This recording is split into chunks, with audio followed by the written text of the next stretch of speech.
Tem estratégia de diferenciação de produtos e serviços, focada também. Isso. Tem dois pensamentos estratégicos básicos, né? Quando você diferencia, né, você oferece uma solução mais completa para a empresa que você atua, e aí você pode cobrar mais, né? E quando você quer oferecer um serviço, vender ele barato, né, um preço baixo, então você faz a empresa economizar todos os custos para vender isso bem barato. Então, estratégia de custo e diferenciação. São dois tipos diferentes. Não dá para você estar a custo baixo e oferecer um conjunto grande de soluções ao cliente, porque esse conjunto de soluções custa caro e você tem que cobrar caro. Então, sempre que você diferencia, a tendência é vender por um preço maior. Quando você trabalha com custo baixo, você dá o mínimo possível, entrega o serviço, mas com custo bem baixo.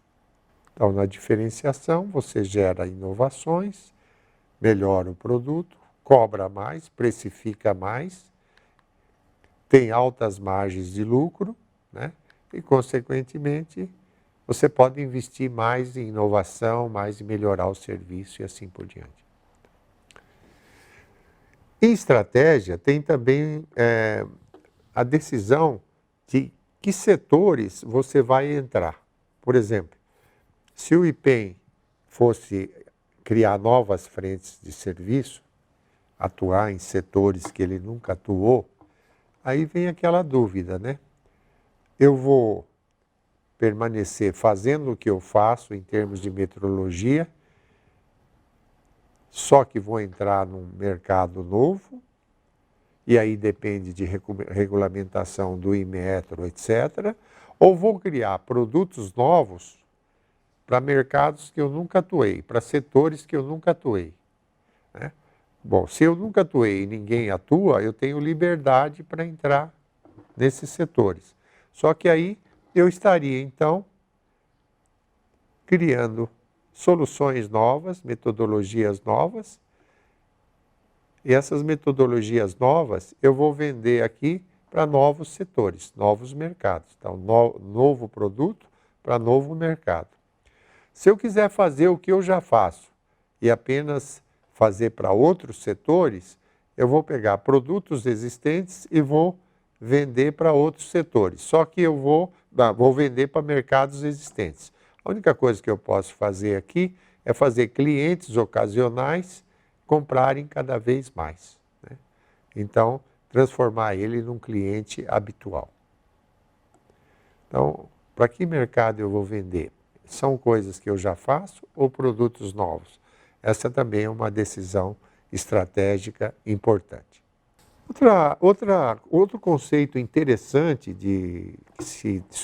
nas etapas de elaboração do plano estratégico é analisar a matriz de produtos ou serviços, no caso do IPEM, serviços, que ele faz e como que esses serviços têm participação na sociedade, né? Então, essa matriz BCG, que é uma homenagem a uma consultoria chamada Boston Consult Group, que diz o seguinte, essa matriz. A matriz diz que uma empresa não pode ficar sempre ancorada nos mesmos serviços. E ela tem que estar se renovando. Anualmente, ela tem que criar novos desafios, desenvolver novas metodologias, desenvolver novos conhecimentos para poder estar oferecendo coisas novas, né? Então, quando eu falo em coisas novas, aqui é representado por interrogações.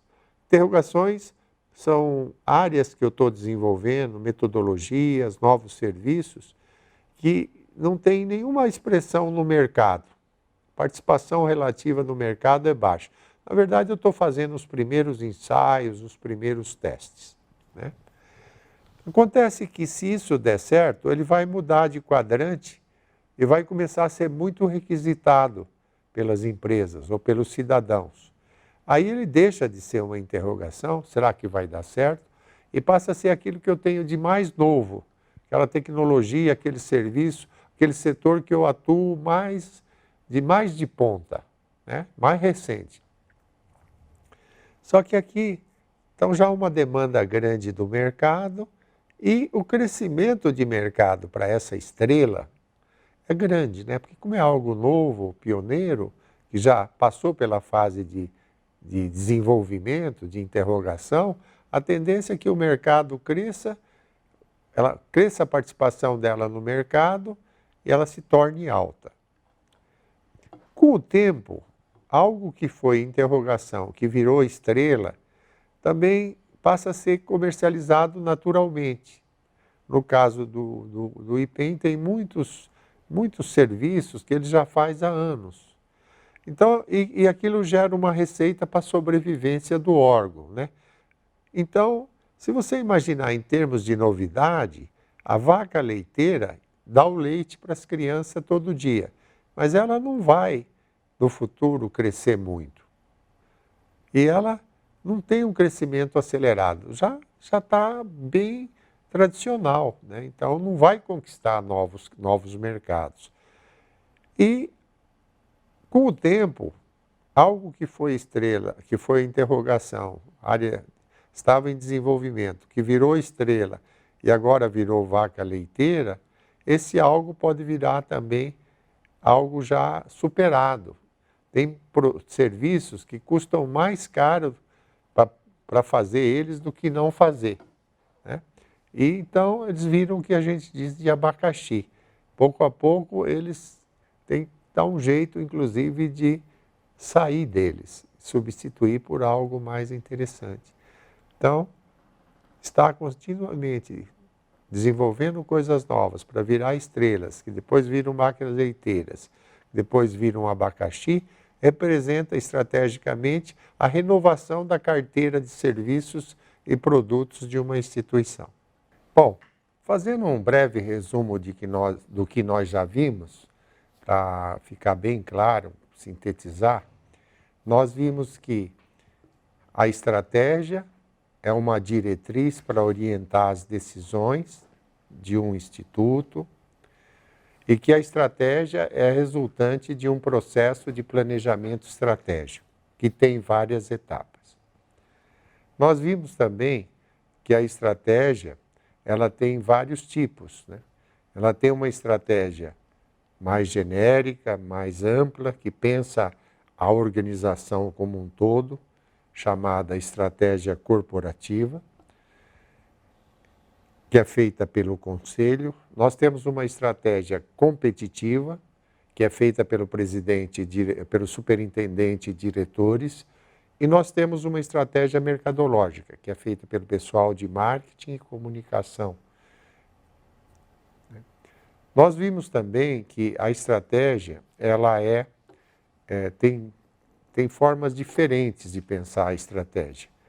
Tem a estratégia que lida com custo baixo, preço baixo, e estratégia de diferenciação, que é o agrego valor, diferencio, crio uma solução mais ampla para as empresas, para os cidadãos, e consigo, especialmente no caso de mercado aberto, né, não regulado, não delegado pelo Inmetro, eu consigo gerar uma receita maior pela diferenciação que eu ofereço. A estratégia mais difícil de implementar é exatamente essa que nós vamos ver agora. É aquela que combina as duas, né? É aquela em que você consegue prestar um serviço que tem um custo baixo para ser prestado, mas ele oferece um valor, uma diferenciação muito grande para quem utiliza esse serviço, né? Essa estratégia, ela então orienta a empresa a combinar, né, preocupação com custos baixos e, ao mesmo tempo, oferta de uma melhor funcionalidade, de uma melhor acurácia, de uma melhor funcionalidade para o cliente. Então, quando uma empresa consegue fazer algo que custa menos em relação aos produtos ou serviços similares. Mas, ao mesmo tempo, esse serviço é melhor do que os concorrentes oferecem, da mesma categoria, essa empresa conquista a preferência das empresas, a preferência de quem utiliza esse serviço, né? Então, é uma estratégia que combina custo baixo e oferta de valor, diferenciação. Por que é difícil implementar essa estratégia? Porque quando você aumenta custos, porque a diferenciação, oferecer mais solução, mais conformidade, mais funcionalidade, torna o produto e o serviço mais caro, né? E como é que você vai fazer isso? Oferecer mais com menos, reduzindo o custo. É uma estratégia desafiadora para ser elaborada. Mas quando se consegue oferecer mais por menos, você consegue ter um sucesso maior e captar a preferência do cliente que você, mesmo que seja o cliente empresarial que você atende. Nós falamos também naquela estratégia de criar o futuro antes, né? De reinventar as regras do setor.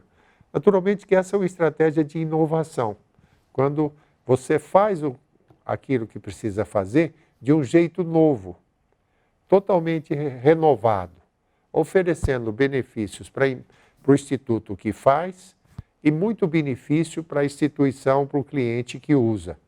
Então, eles chamam da estratégia de competir pelo futuro, criar uma forma nova, inovadora, de fazer aquilo que se faz, né? Isso foi feito, por exemplo, quando entrou o telefone celular, né? As empresas da época faziam os telefones fixos que a gente tinha em casa. Quando a Motorola chega e diz que é possível ter um telefone para você carregar no bolso e cria o primeiro celular, ela continuou fabricando o telefone, mas um telefone móvel com todas as funcionalidades para que você não tivesse mais que ir ao telefone no ponto que ele estava instalado, mas que o telefone acompanhasse você. Naturalmente que naquela época, essa empresa reinventou as regras do setor de telefonia.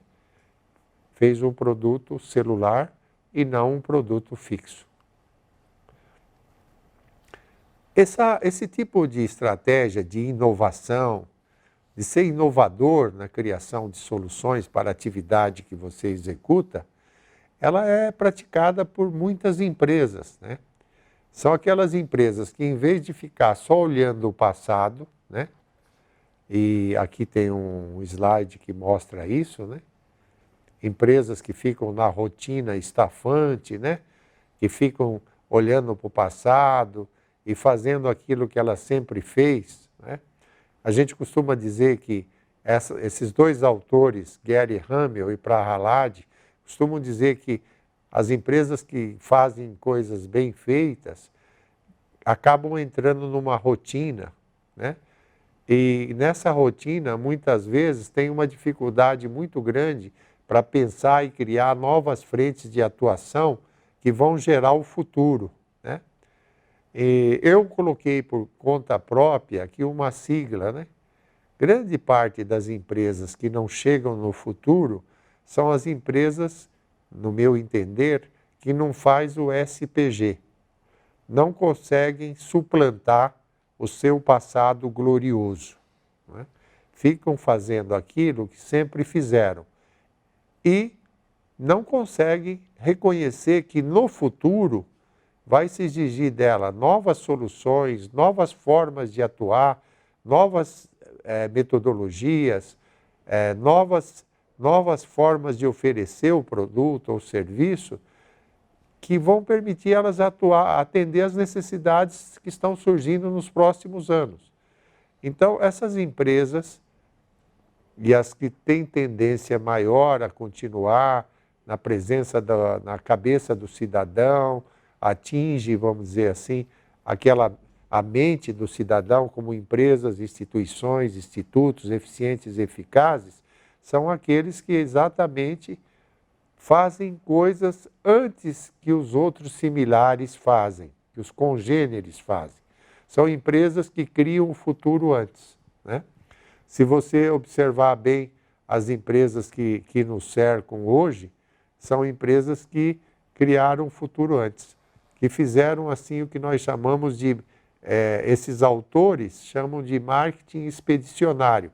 Lançaram coisas novas que os clientes acabaram adotando e dando preferência de compra, que os concorrentes, que as empresas semelhantes não faziam.